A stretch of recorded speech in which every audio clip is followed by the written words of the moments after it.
नमस्कार, स्वागत है आपका IIT न्यूज़ स्वदेश पर। आप देख रहे हैं मिड कैप शेयरों को लेकर हमारा खास शो मिड कैप मसाला और आपके साथ में हूं अभिषेक सत्यव्रतम। बाजार में आज लगातार पांचवें सत्र में हम गिरावट देख रहे हैं। शुरुआती कारोबार में ऐसा लगा कि शायद बाजार संभल जाएगा और आज हरे निशान में आने की कोशिश करेगा, लेकिन जैसे जैसे दिन बीता है हमने देखा कि बाजार अपनी रेंज के निचले एंड पर जाके कारोबार करता हुआ आपको दिखाई देगा।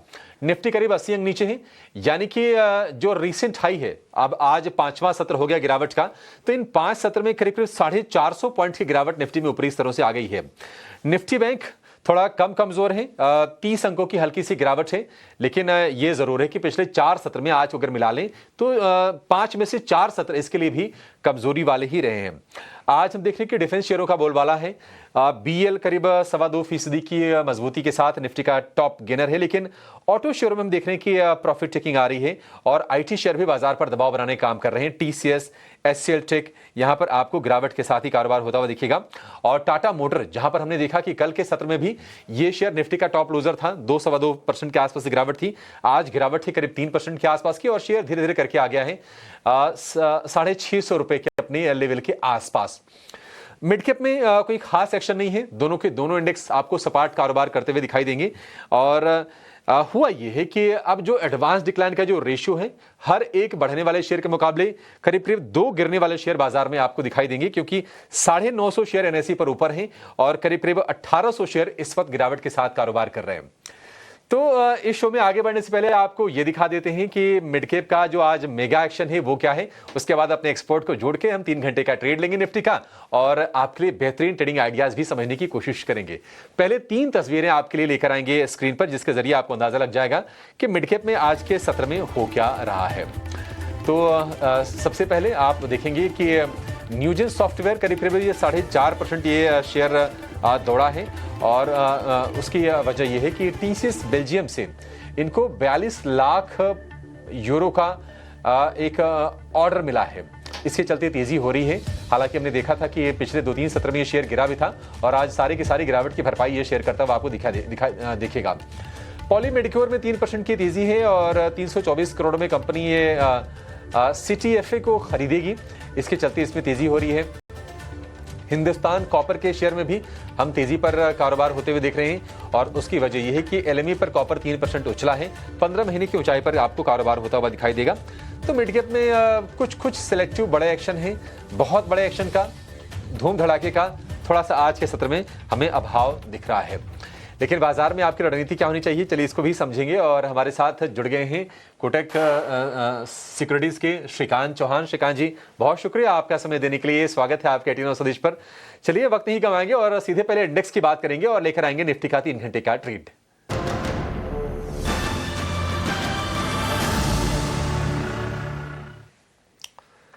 श्रीकांत जी, लगातार 5वां सत्र गिरावट का और ऐसा लग रहा है कि जो भी गेंस बाजार ने दिखाए थे GST इंप्लीमेंटेशन के अराउंड, अब वो सारी की सारी स्ट्रीम फिजल आउट हो रही है। 25,000 के नीचे आ गया है निफ्टी और निफ्टी बैंक में हम देख रहे हैं कि थोड़ा वीकनेस के साइंस दे रहा है। इंडेक्स में श्रीकांत जी आपके हिसाब से क्या व्यू लेना चाहिए? क्या ये बाजार बाय ऑन डिप्स का है या फिर आपको लगता है कि बाजार में प्रॉब्लम अभी और बढ़ सकती है? इंडेक्स का ट्रेड क्या होना चाहिए? Good afternoon Abhishek ji. तो देखिए, वैसे लग रहा था कि मार्केट बाय ऑन डिप्स का ही होना चाहिए था, लेकिन रुपए में जो एक कमजोरी आई थी, उस कमजोरी के पीछे मार्केट में जो एक्सटेंडेड करेक्शन देखने मिला है, उसने 25,000 के लेवल्स को भी तोड़ा है। बट मुझे लग रहा है कि 24,900 24,950 ये एक रेंज है कि जहां पे मार्केट के लिए बढ़िया सपोर्ट है। 20 दिन का मूविंग एवरेज इन्हीं लेवल्स पे आ रहा है। जब मार्केट में तेजी हुई थी बॉटम से, लोअर लेवल से, तब यहाँ पे एक प्राइस गैप भी मार्केट ने छोड़ा था 24,915 के करीब। और अगर पूरे रैली का अगर 50% रिट्रेसमेंट रेशियो निकालते हैं तो भी तकरीबन 925 के करीब आता है। तो मुझे लग रहा है ये 950 से लेकर 900 तक का जो रेंज है, उस रेंज में कुछ कॉन्ट्रा खरीदारी करनी चाहिए इस मार्केट में। 24,800 का स्टॉप लॉस हमें लगता है कि रखना चाहिए और वापस से हमें लगता है कि 25,150 के लेवल्स मिनिमम ये दिखा सकता है। बेस्ट केस में शायद हम 25,300 तक के भी लेवल्स देख सकते हैं। तो अगले 3 घंटे के लिए मैं यही कहूंगा कि अभी मार्केट में गिरावट आ रही है। अगर मार्केट और 30-35 पॉइंट यहाँ से करेक्ट हो जाता है तो वहां पे कुछ कॉन्ट्रा खरीदारी बिल्कुल की जा सकती है।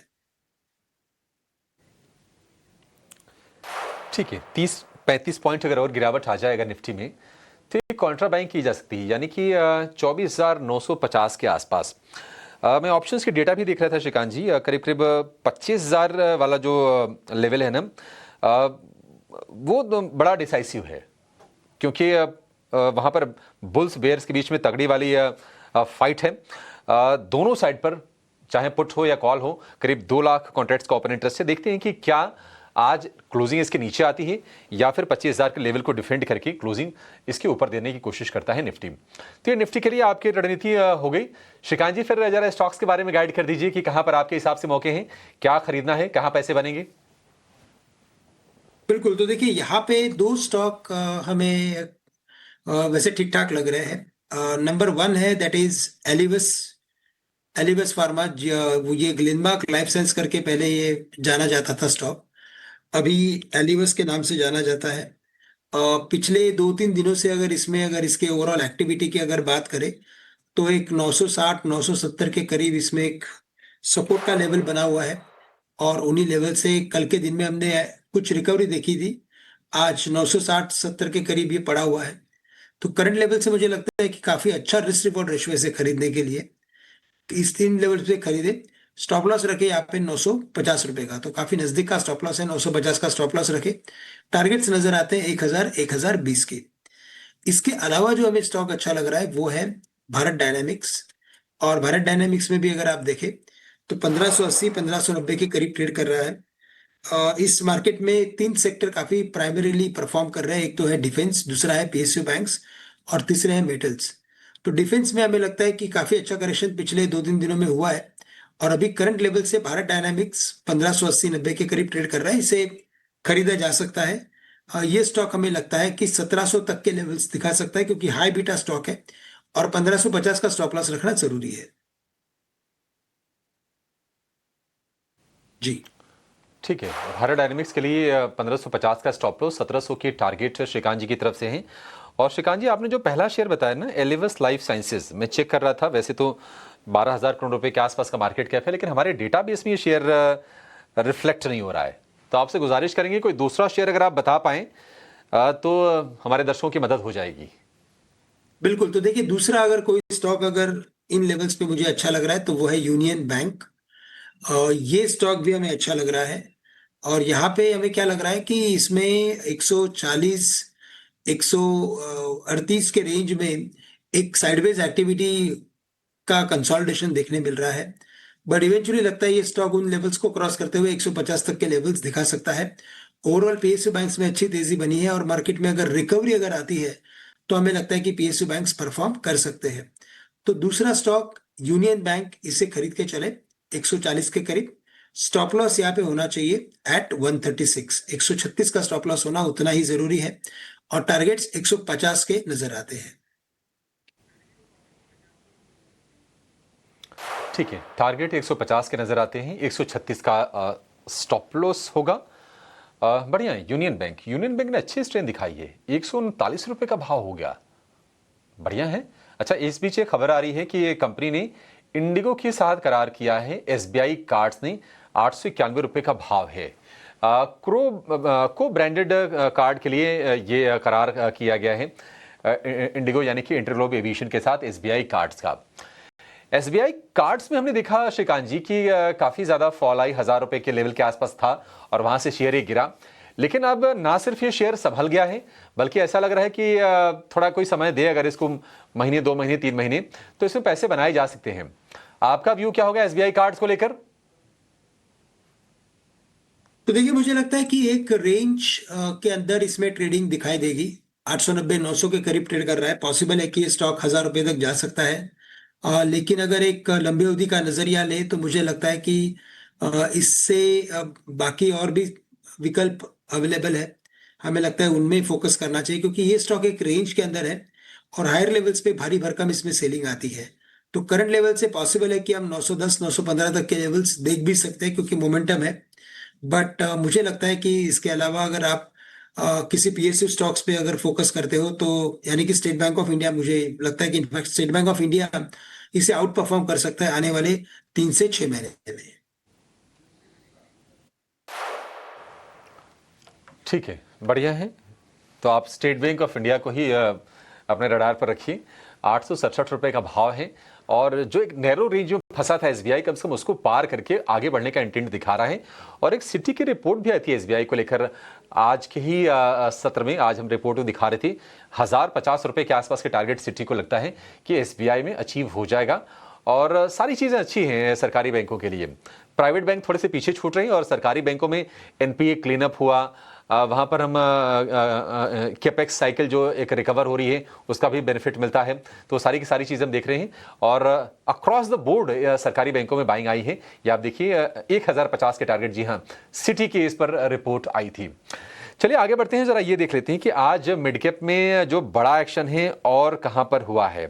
श्रीकांत जी के शेयर तो हमने जान लिए, लेकिन जरा तेजी वाले शेयर और कुछ मंदी वाले शेयर लेकर आते हैं और श्रीकांत जी से समझते हैं कि उनको कहां पर अच्छी अपॉर्चुनिटी बाजार में दिखाई दे रही है, खासतौर से मिड कैप स्पेस में।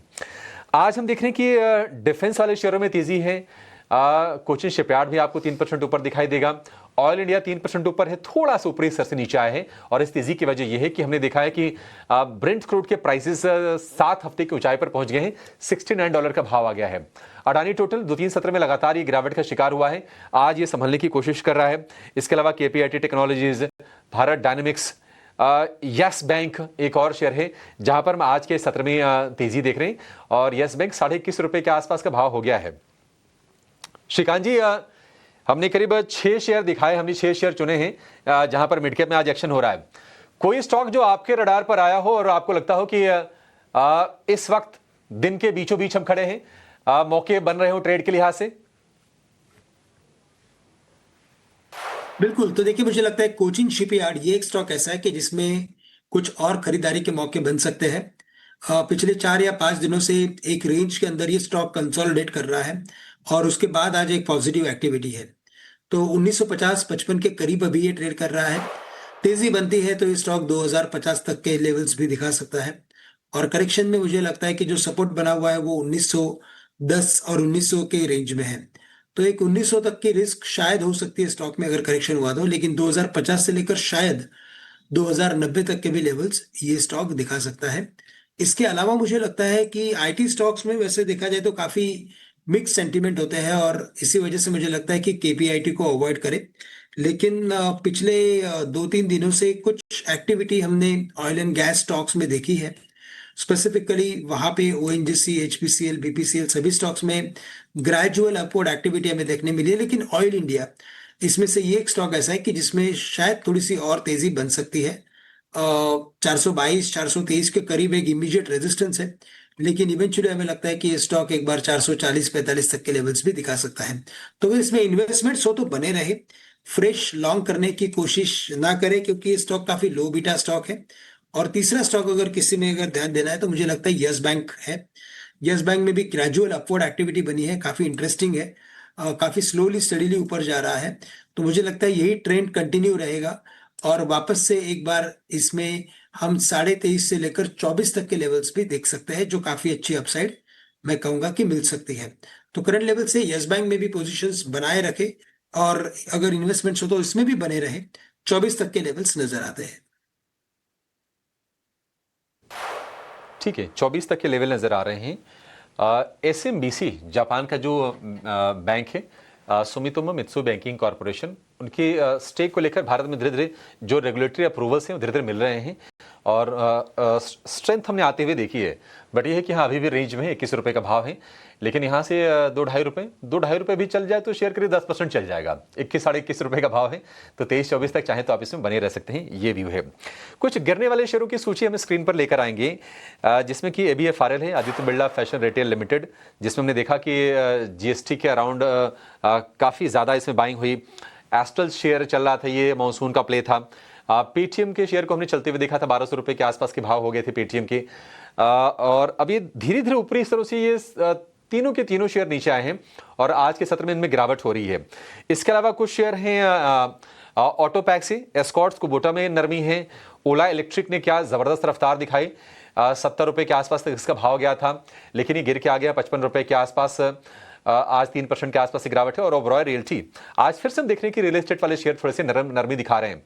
श्रीकांत जी, कहीं कोई फर्दर इनमें से शॉर्ट्स के मौके आपके हिसाब से कहां पर मिल रहे हैं?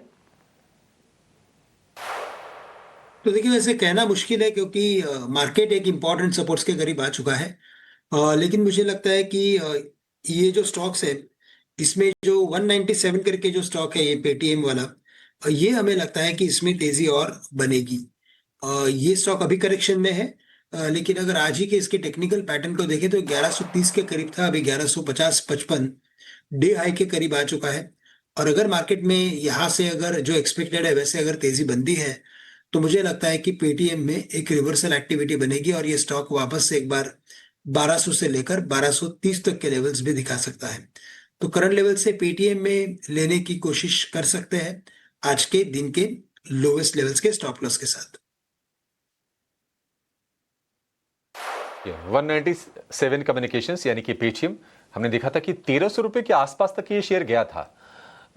बढ़िया रफ्तार थी क्योंकि नंबर्स वगैरह इनके अच्छे आए थे, नतीजे अच्छे आए थे और फिर ऊपरी स्तर पर थोड़ी प्रॉफिट चेकिंग आई है। आपके लिए मौका बन सकता है कम से कम 1230 रुपए तक के लेवल के लिए पेटीएम आप चाहे तो खरीद के चल सकते हैं। एक कॉन्ट्रा बाई यहाँ से आप कर लीजिए। चलिए एक छोटे से ब्रेक के लिए रुकेंगे, ब्रेक के बाद जब लौटेंगे तो आपके लिए ऑप्शन का एक ट्रेड बताएंगे अपने ऑप्शंस के चैंपियन सेगमेंट में, और कोशिश करेंगे कि एक निवेश का भी शेयर आपको बताएं मिड कैप के महारथी के जरिए। आपकी जाएगा नहीं, हमारे साथ श्रीकांत जी जुड़े हुए हैं, कुछ और शेयरों पर चर्चा करेंगे ब्रेक के बाद।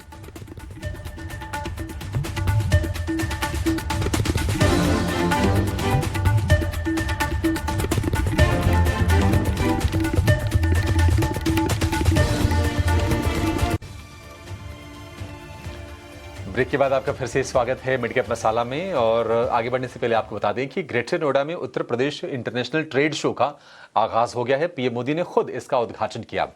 इस दौरान उन्होंने रूस को भारत का सच्चा साझेदार बताया। इस बार ट्रेड शो का कंट्री पार्टनर रूस है, यानी इस ट्रेड शो में हम एक टाइम टेस्टेड पार्टनरशिप को और भी मजबूत कर रहे हैं। साथियों, मैं आपको एक उदाहरण दूंगा। आज विश्व में हमारे फिनटेक सेक्टर की बहुत चर्चा है। इस फिनटेक सेक्टर की सबसे खास बात है कि इसने समावेशी विकास को, इंक्लूसिव डेवलपमेंट को बहुत ताकत दी है, बढ़ावा दिया है। भारत ने ऐसे ओपन प्लेटफॉर्म बनाए जो सबको साथ लेकर चलते हैं। यूपीआई, आधार, डिजी लॉकर, ओएनडीसी, ये हर किसी को मौका दे रहे हैं। यानी platform for all, progress for all. आज भारत में इसका असर हर जगह दिखाई देता है। मॉल में शॉपिंग करने वाला भी यूपीआई इस्तेमाल करता है और सड़क पर चाय बेचने वाला भी यूपीआई का इस्तेमाल करता है। फॉर्मल क्रेडिट जो कभी सिर्फ बड़ी कंपनियों को मिलता था, वही अब पीएम स्वनिधि से रेहड़ी ठेले वालों तक पहुंचता है। साथियों, ऐसे ही गवर्नमेंट ई मार्केटप्लेस यानी जैम है। एक समय था, अब सरकार को कोई सामान बेचना और बड़े प्लेयर्स के बस की बात, उन्हीं के कब्जे में था एक प्रकार से। लेकिन आज जैम पोर्टल से करीब 25 लाख सेलर्स और सर्विस प्रोवाइडर्स उससे जुड़े हुए हैं और सरकार को सप्लाई का काम कर रहे हैं। ये छोटे छोटे ट्रेडर्स हैं, उद्यमी हैं, दुकानदार हैं, जो भारत सरकार की जरूरत के हिसाब से वो सीधे अपना सामान भारत सरकार को बेच रहे हैं और भारत सरकार खरीद रही है। आप हैरान रह जाएंगे कि अब तक जेम के माध्यम से भारत सरकार ने 15 लाख करोड़ रुपए का सामान या सर्विस खरीद चुके हैं। साथियों, आज भारत 2047 तक विकसित होने के लक्ष्य की ओर आगे बढ़ रहा है। दुनिया में हो रही डिसरप्शन और अनसर्टेनिटी के बावजूद भारत की ग्रोथ आकर्षक है। डिसरप्शन हमें भटकाते नहीं, लेकिन हम उस परिस्थिति में से नई डायरेक्शन खोजते हैं, नई डायरेक्शन का मौका ढूंढते हैं। इसलिए इन डिसरप्शन के बीच आज भारत आने वाले दशकों की नींव मजबूत कर रहा है और इसमें भी हमारा संकल्प है, हमारा मंत्र है आत्मनिर्भर भारत। दूसरों पर निर्भर होने से ज्यादा व्यवस्था कोई और हो ही नहीं सकती। बदलती हुई दुनिया में जो देश जितना ज्यादा दूसरों पर निर्भर रहेगा, उसकी ग्रोथ उतनी ही कॉम्प्रोमाइज रहने वाली है। और इसलिए भारत जैसे देश को किसी पर निर्भर रहना अब मंजूर नहीं है। इसलिए भारत को आत्मनिर्भर बनाना ही होगा। हर वो प्रोडक्ट जो हम भारत में बना सकते हैं, वो हमें भारत में ही बनाना है।